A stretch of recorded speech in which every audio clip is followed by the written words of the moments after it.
Yan, magandang hapon mga sisboy. So bali update ko ngayon dito sa renovation, no? So kahapon di ba pinakita ko sa inyo yung lalapat ng masilya itong si Billy. So this afternoon, sinubukan namin lagyan ng flat latex. Kasi yung nagiging problema, nadadala yung skim coat. Pag aakyat ng roller, nadadala. So, magkakaroon kami ng ilang analysis, bagong application, no? So, titingnan natin kung saan nagka-problema. Ang first analysis ko is yung low-cost yung skim coat na ginamit ko. Pangalawa, may problema dun sa mixing ng tubig, possible na dilute kasi meron siyang nahalo kahapon na maraming tubig. So masyadong malabnaw. So isa yun sa possible cause. So yun yung second. Yung patatlo, aalamin pa namin. Kasi nga ito. So ayan, may bago kaming ito, lagyan ko ng hati. Dito gumamit kami ng ABC skim coat, yung branded. And then ayan, nagpahalo. Ngayon, nagpahalo naman ako ng same brand, ABC. Ang pinang-mix namin is flat latex yan. Flat latex ang ginamit. So, inalawan namin ng flat latex yung skim coat. And then, bukas ng umaga, the same procedure dito sa side na to. Yung ginito, yung lumang low-cost brand na skim coat na may problema. So, dito sa baba, lalagyan din namin ng flat latex. And then sa taas na to, gagamitan ulit namin ng original, yung low-cost brand pero tamang mixing ng tubig, yung texture. So susudin pa namin to ng spatula bukas. Tsaka ito namin to ng spatula nilinis na para mawala yung dating skin coat. So yan yung mga problema namin. So karon tayo ng pag-analyze.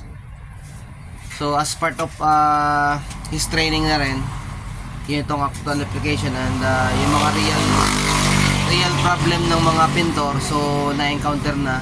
So tinuturo ko sa kanya kung ano yung mga possible application na gawin namin para maging tama yung paglapat ng pintura So ganun talaga. Ang importante talaga sa pintura is the preparation, no? So pag tama yung preparation mo, magtatagal talaga yung pintura. Tama yung preparasyon, tama yung application. So sama-sama yan, no? So ang pasin nyo yung mga nagdi-DIY na walang alam. So hindi nila, ang daming mga yung iba na tsatsambahan, pero mostly maraming sablay, no?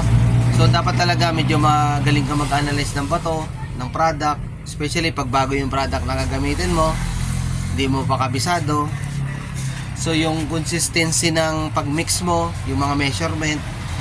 So ang daming possible, ang daming dapat na tandaan mo or dapat na ginagawa para hindi magka-problema ang pagpipintura, So considering na ito ay wrap finish na repaint pa, so yung application, yung ginawa naming application, ayan, yung unang application, ayan, niliha okay naman. So let's see kung kaya pala may isang customer, ayaw nyo kuhanin yung yung tinda kong low-cost kasi nga they encountered the same problem na we encountered today.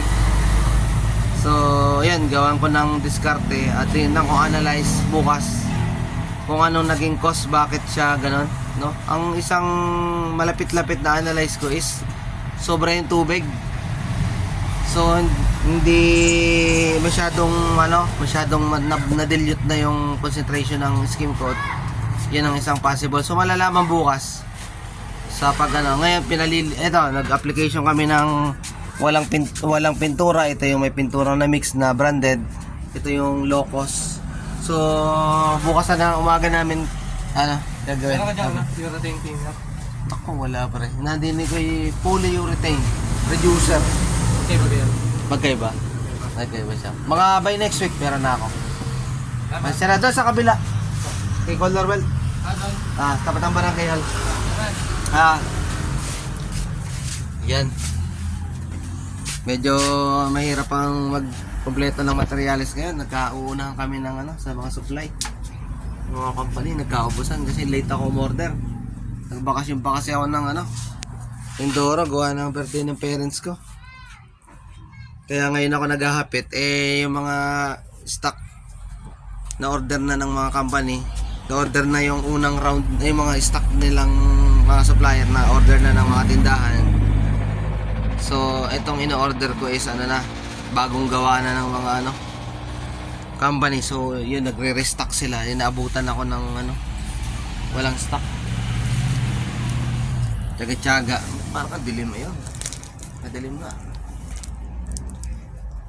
So, yun guys, salamat sa mga nanonood ng aking vlogs. And aking tag dito sa